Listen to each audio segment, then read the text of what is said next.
Hello everyone, welcome back to my channel. If you're new here, my name is Robin and I'm a certified editor and book coach. I help those who seek to write a book develop a sustainable writing habit, reach their goals, and publish without fear. I help writers write their dream book today, not tomorrow, not in 5 years when they're 50, but now. I wanted to make a video about 6 grammar rules that were hammered into us as children, potentially in grade school or in elementary school, that just aren't true.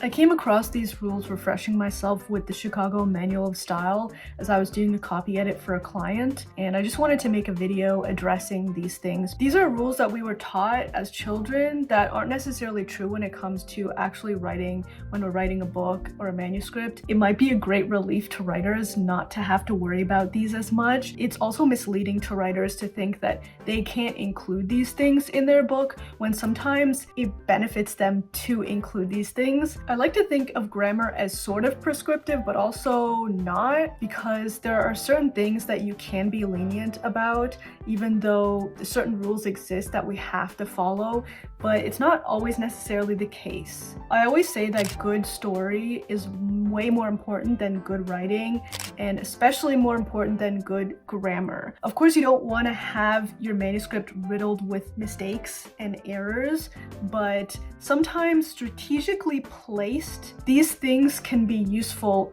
if they're serving a purpose. Think of books like The Road by Corman McCarthy and The Reapers Are the Angels by Alden Bell. There are a lot of mistakes, that would be considered grammatically incorrect throughout these novels, but they still work and readers love them. There are a lot of elements in these books that are considered to be grammatically incorrect, but if you look closely, they do serve a purpose. In terms of The Readers Are the Angels, Alden Bell was trying to create a character in the main character, Temple, to be this girl who's not necessarily educated, and she, this is how she sees the world. We see it from her point of view. She's not been traditionally educated, so this is how she speaks, this is what's in her mind. So it's serving a purpose to the story. This sort of is like the phrase, learn the rules so you can break them. These 6 rules that I will talk about today are similar to that, because if you're breaking them, you're doing it for a reason, and they can often add a dynamic flow to your sentences. So, alright, without any further ado, let's get to these 6 grammar rules. Rule number 1 is that you should never split infinitives. An infinitive is the base form of a verb. It's void of number, person, and tense. It's always preceded by the word to sleep, to eat, etc. So to split an infinitive means to put any word in between the 2 words that make up that infinitive. While it's considered preferable to keep the infinitive together, sometimes it actually makes a lot more sense to split it. For example, take the phrase, to boldly go where no man has gone before. If we were to not split that infinitive, it would be to go boldly where no man has gone before. So you see the difference, right? For emphasis, it's actually better to split the infinitive in this case. Sometimes not splitting the infinitive versus splitting it will actually give the sentence an entirely different meaning. For example, he seems to really hate her versus he really seems to hate her. So you see the difference there, right? In the first sentence, the adverb really modifies hate, but in the second sentence, the adverb really modifies seems. So if splitting the infinitive makes the sentence clearer, or if it changes the meaning of the sentence, then don't be afraid to split that infinitive and defy your grade school teachers. Grammar rule misconception number 2 is that passive voice is never useful and should be avoided at all costs. Spell checker tools such as Pro Writing Aid, Grammarly, and AUTOCRIT tend to flag passive voice, and it's good to know when you're using passive voice, but it's not necessarily always better to make that passive sentence active. You can use passive voice as a tool, so to speak, for emphasis if you want to emphasize certain parts of the sentence, or if you want to hide the subject. For example, in research papers, we want to emphasize the research rather than the experts or the scientists conducting the research. This is why research papers often include a lot of passive voice. For example, research was conducted by specialists in the field, rather than specialists conducted research in the field. You don't hear that second construction very often. Sometimes we want to strategically hide the subject of the sentence. For example, I made a mistake versus mistakes were made, or a mistake was made. This construction, this type of passive voice, actually has an interesting name. It's called divine passive. The subject of the action is hidden. It isn't revealed to us. This form of passive is often used to soften delivery of bad news or avoid doling out responsibility, and it's used a lot effectively by politicians. Am I right? So it's best to avoid use of passive for clarity reasons, except if you want to emphasize a certain part of the sentence that is better emphasized with the passive voice, or if you want to hide the subject. Grammar rule misconception number 3 is an interesting one.